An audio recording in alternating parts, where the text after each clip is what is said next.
Halo semuanya, selamat datang kembali ke channel Ringo, dan aku harap kalian semua baik-baik saja. Di video kali ini kita akan membahas kasus yang cukup aneh dan mengerikan yang dialami oleh Girlie Choo, seorang wanita kelahiran Malaysia yang lahir pada tanggal 27 Agustus tahun 1963, di mana pada awal tahun 1990-an, pada saat Choo pergi berlibur ke Amerika Serikat, dia bertemu dengan seorang pria yang bernama Dyson Hosankov di SeaWorld, sebuah taman hiburan yang ada di Florida. Hubungan keduanya ternyata masih berlanjut meskipun Choo sendiri sudah kembali ke Malaysia, mereka masih tetap melanjutkan hubungan mereka melalui internet.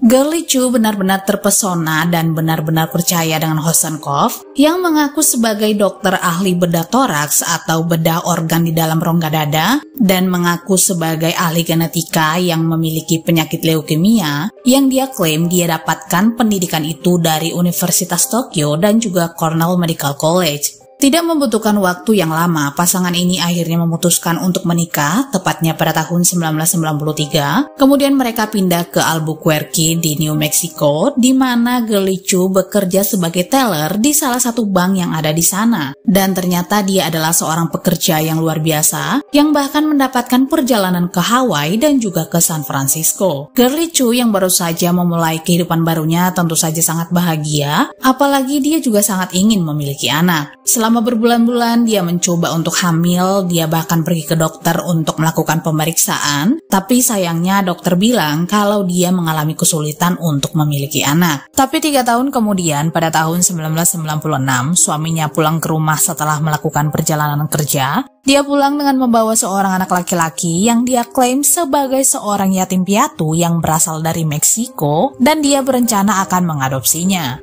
Girlie ternyata sangat senang dengan rencana ini, dia juga akhirnya bisa menjadi seorang ibu. Tapi kemudian Girlie mulai mempertanyakan asal-usul anak laki-laki itu, dia mulai curiga kalau suaminya telah berselingkuh. Kecurigaan ini muncul setelah seorang wanita selalu menelepon ke rumah mereka dan selalu ingin berbicara dengan suaminya. Girlie ternyata menceritakan kecurigaannya ini kepada rekan kerjanya. Dia bilang kalau dia curiga suaminya sedang merencanakan sesuatu, karena sebelumnya dia menyadari kalau Hosankov telah mengintainya di sekitar kantornya. Dia juga menangkap suaminya yang ternyata sedang melonggarkan mur roda mobilnya, di mana Hosankov mulai mencengkram lehernya, tapi untung saja Girlie berhasil menekan pembuka pintu garasi dan berhasil melepaskan diri dari suaminya. Sebenarnya tidak hanya perselingkuhan yang diketahui Girlie, tapi dia juga akhirnya menemukan kalau nama asli dari Hosankov adalah Armand Keyes yang ternyata bukanlah seorang dokter. Jadi pada tahun 1999, Girlie memutuskan untuk pindah dari rumah itu. Dia juga mengajukan gugatan cerai setelah dia mengalami KDRT, tapi sayangnya dia tidak bisa membawa putranya bersamanya karena dia bukanlah ibu biologisnya. Sementara Hosankov ternyata tidak sedih meskipun harus berpisah dari istrinya. Dia bahkan mengunjungi sebuah situs kencan di mana dia akhirnya menjalin hubungan dengan seorang wanita yang bernama Julie yang berasal dari New Mexico. Hosankov juga mengusulkan peluang bisnis pada Julie, yaitu serum anti penuaan.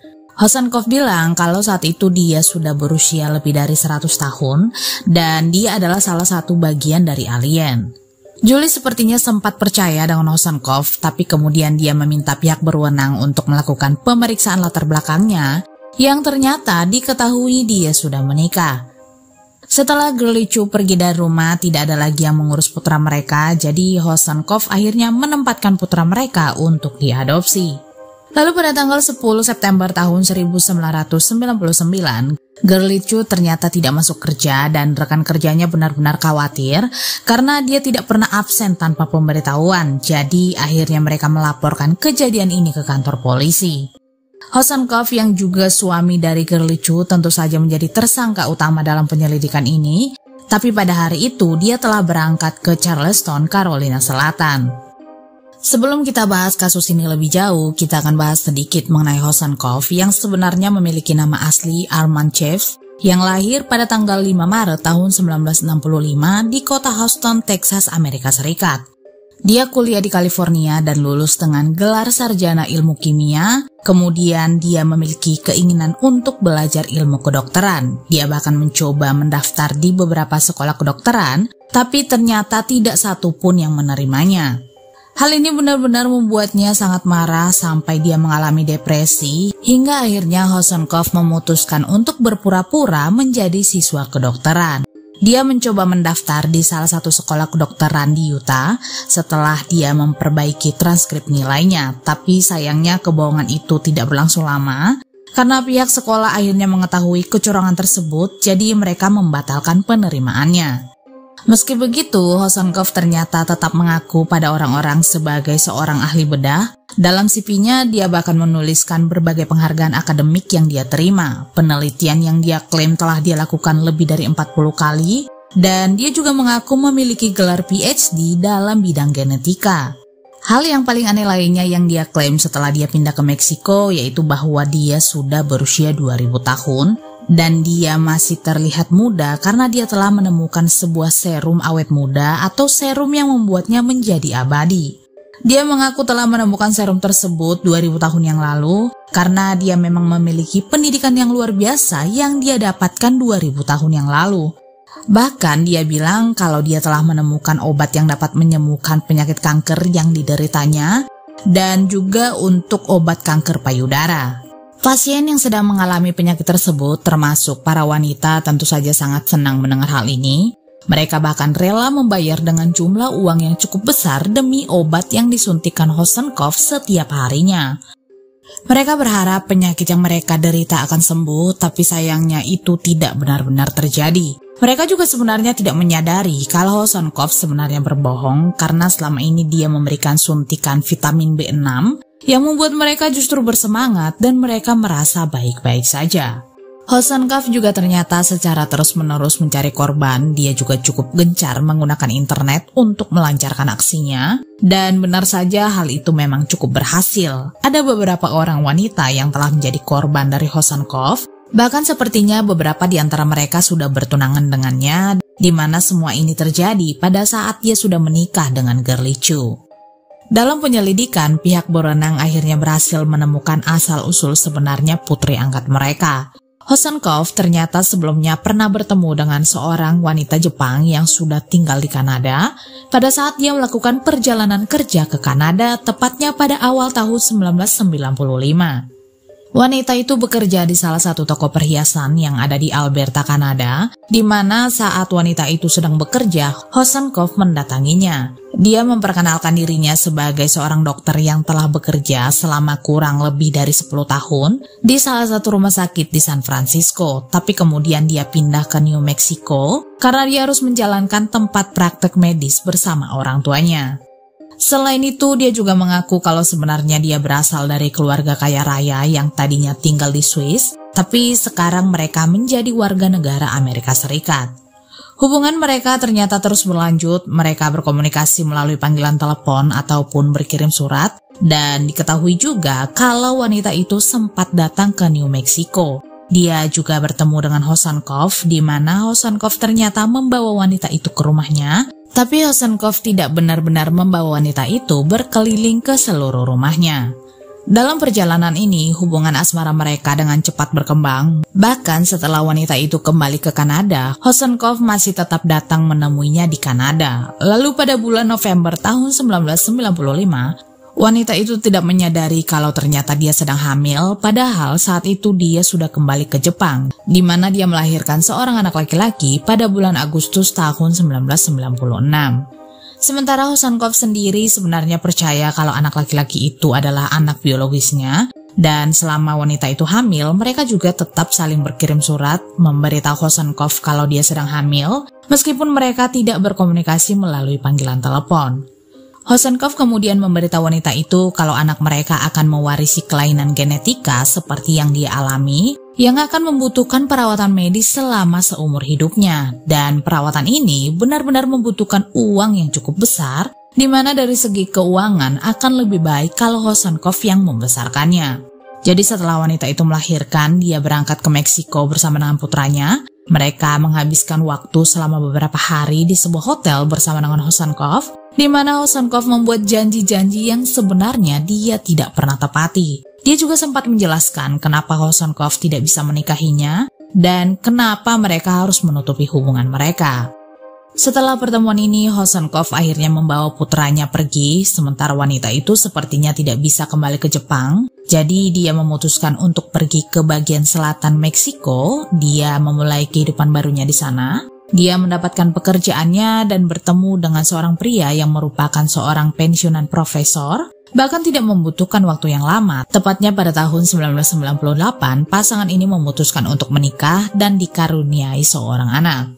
Tapi meski sudah bahagia dengan keluarga barunya, wanita ini ternyata sangat merindukan putra pertamanya. Dan ternyata setelah pertemuan terakhirnya dengan Hosankov, mereka tidak pernah berkomunikasi lagi. Pada saat tim penyidik melakukan penyelidikan, mereka berhasil memeriksa mengenai putra mereka yang telah diadopsi, di mana ada seorang wanita yang bernama Linda Henning yang didaftarkan sebagai kontak darurat. Linda lahir pada tanggal 10 Oktober tahun 1953 di Hollywood, California, yang bekerja sebagai fashion designer yang cukup sukses. Dia bertemu dengan Hosankov pada tahun 1999, bahkan tidak membutuhkan waktu yang lama, mereka memutuskan untuk bertunangan. Pada saat tim penyidik memeriksa rumah yang ditempati Gurley sebelumnya bersama dengan Hosankov, mereka ternyata menemukan Linda ada di dalam rumah itu. Linda juga sempat diwawancarai beberapa kali karena polisi hanya menganggap Linda sebagai informan mereka. Apalagi mereka melihat kalau Linda cukup kooperatif dan cukup membantu dalam penyelidikan. Tapi kemudian tim penyidik mulai menyadari kalau Linda mulai membicarakan hal yang aneh. Dia bilang kalau dia dan Hosankov sama-sama tertarik pada teori konspirasi, UFO, alien, dan menurut Linda, Hosankov adalah salah satu orang terpintar yang pernah dia temui. Selama berminggu-minggu pasangan ini bersama, Hosankov ternyata meyakinkan Linda kalau dia adalah orang yang terpilih yang bisa menyingkirkan ratu alien yang tidak lain adalah istrinya. Linda benar-benar percaya dengan hal ini, dia bahkan mengisolasi dirinya dari orang-orang yang mempertanyakan keyakinan mereka berdua.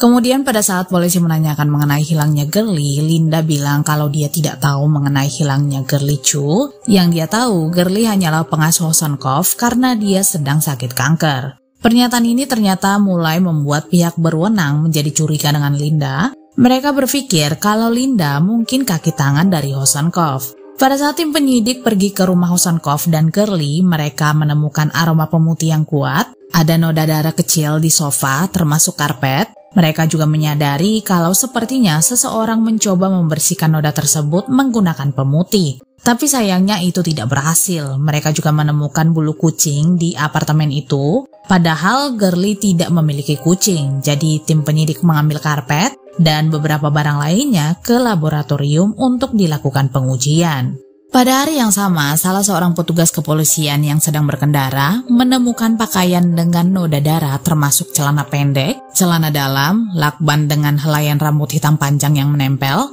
terpal dengan noda darah, di mana hal ini benar-benar sangat mencurigakan dan ini bukanlah suatu kebetulan. Jadi polisi itu lalu mengirimkan barang tersebut untuk diperiksa. Selain pakaian yang ditemukan, mereka juga menemukan dompet Gurley Chu yang jaraknya juga tidak terlalu jauh dari pakaian tersebut ditemukan. 2 minggu setelah hilangnya Gurley Chu, polisi akhirnya berhasil menangkap Hosankov di Carolina Selatan, lalu mereka membawanya kembali ke New Mexico. Sementara Linda juga akhirnya ditangkap setelah dia mengakui kalau dia dan Hosankov sebenarnya sudah bertunangan dan pada malam Gurley Chu menghilang, mereka sebenarnya sedang bersama. Pihak kepolisian juga melakukan penggeledahan di rumah Linda dan juga mobilnya, di mana polisi menemukan pedang ninja di garasi rumahnya, yang ternyata pedang tersebut dibeli oleh Hosankov di hari Gurley menghilang. Hasil lab dari barang-barang yang ditemukan sebelumnya di pinggir jalan dan juga barang yang ditemukan di apartemen dipastikan adalah darah milik Gurley. Dan ternyata tidak hanya darah Gurley Chu saja yang ditemukan di sana, tapi juga ada DNA Linda. Sebelumnya tim penyidik berpikir kalau yang mereka temukan hanyalah bulu kucing, tapi ternyata ada rambut Gurley juga di sana. Dan yang perlu kalian ketahui kalau Linda memiliki kucing, jadi sepertinya ini sangat jelas kalau Linda memang terlibat. Pada bulan Oktober tahun 1999, Linda didakwa dengan sumpah palsu karena telah berbohong kepada para dewan juri. Dia bilang dia tidak kenal dengan Gurley Chu, tapi ternyata polisi dapat membuktikan kalau dia berbohong karena Linda sebelumnya pernah datang ke bank, tempat di mana Gurley Chu bekerja, dan Gurley telah menjadi teller Linda setidaknya pada satu kesempatan. Kemudian pada bulan Januari tahun 2002, pada saat persidangan berlangsung, Hosenkopf bilang kalau istrinya tahu kalau dia akan diburu, jadi dia akan berlari seperti kelinci yang ketakutan di lapangan terbuka. Hosenkopf kemudian mengaku bersalah atas meninggalnya istrinya Girlie Chu, di mana itu dia lakukan sebagai upaya untuk menghindari hukuman mati. Dan sebagai imbalan atas tawar-menawar pembelaannya, dia setuju untuk membawa pihak berwenang ke tubuh istrinya. Hosenkopf akhirnya dijatuhi hukuman penjara seumur hidup ditambah 61 tahun penjara, sementara persidangan Linda dimulai pada bulan September tahun 2002 di mana dia didakwa dengan hukuman mati. Tapi kemudian pada saat persidangan berlangsung, Hosenkopf bersaksi dalam pembelaan Linda setelah pengacara Linda meneleponnya. Hosenkopf bilang kalau dia adalah pengubah bentuk reptil dan bisa berada di beberapa tempat sekaligus, di mana dalam pernyataan ini dia mencoba membuktikan kalau Linda tidak bersalah. Dia juga bilang satu-satunya orang yang seharusnya bertanggung jawab atas meninggalnya Girlie adalah Bill Miller. Hosenkopf bilang mengenai darah Linda yang ditemukan di TKP memang sengaja dia teteskan di sana karena dia bermaksud untuk membuat tim penyidik menjadi bingung. Tapi pengacara Linda justru percaya kalau Hosenkopf memang bermaksud untuk menjebak Linda dalam kejahatan tersebut.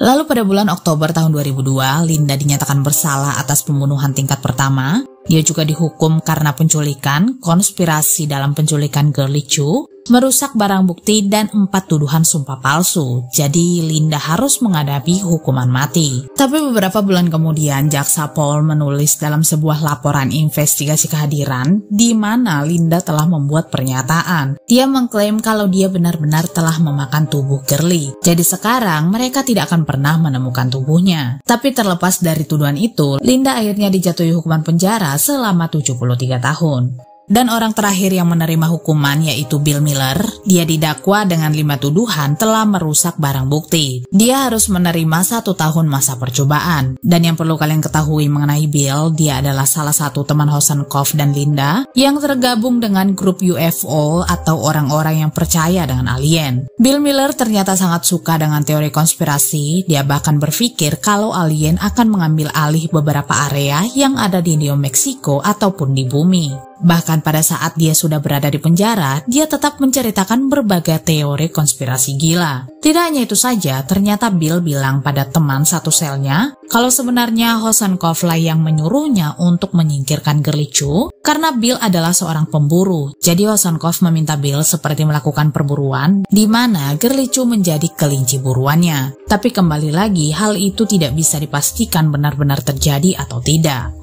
Salah seorang teman Hosenkopf juga sempat diwawancarai oleh tim penyidik. Dia bilang kalau Hosenkopf pernah memberitahu orang-orang bahwa dia tahu cara membuang tubuh dengan menggunakan asam dan alkali. Menurut salah seorang tetangga juga yang ikut diwawancarai oleh tim penyidik, pada malam Girlie menghilang, dia melihat mobil yang dikendarai Hosenkopf melaju cukup kencang di sekitar lingkungan mereka, dan saat dia keluar dari mobil, Hosenkopf ternyata mewarnai seluruh tubuhnya dengan warna hitam, di mana hal itu benar-benar sangat aneh dan juga sangat mencurigakan. Lalu pada tahun 2020, Hosenkopf mengajukan permintaan pada hakim untuk mengosongkan hukuman penjara seumur hidupnya atau meminta putusan hukum sebelumnya batal secara hukum. Dia mengklaim bahwa jaksa dan polisi berkolusi untuk menyembunyikan bukti yang akan membebaskan dia dan juga Linda. Bahkan pengacara Hosenkopf meminta perpanjangan selama 6 bulan untuk mengumpulkan bukti dan permintaan itu ternyata dikabulkan. Meskipun sudah dilakukan penyelidikan, sepertinya tidak diketahui dengan jelas sebenarnya apa motif mereka melenyapkan Girlie Chu. Padahal Girlie Chu sudah tahu identitas Hosenkopf sebenarnya kalau dia bukanlah dokter. Dia juga tahu suaminya berselingkuh sampai memiliki anak. Dan Girlie Chu justru memilih untuk meninggalkannya. Dia mencoba memulai kehidupan barunya. Tubuh Girlie Chu ternyata tidak ditemukan dan kemungkinan besar tidak akan pernah ditemukan. Anyway, terima kasih banyak telah menonton video ini dan kalian juga bisa memberikan opini kalian di kolom komentar dan sampai jumpa di video selanjutnya.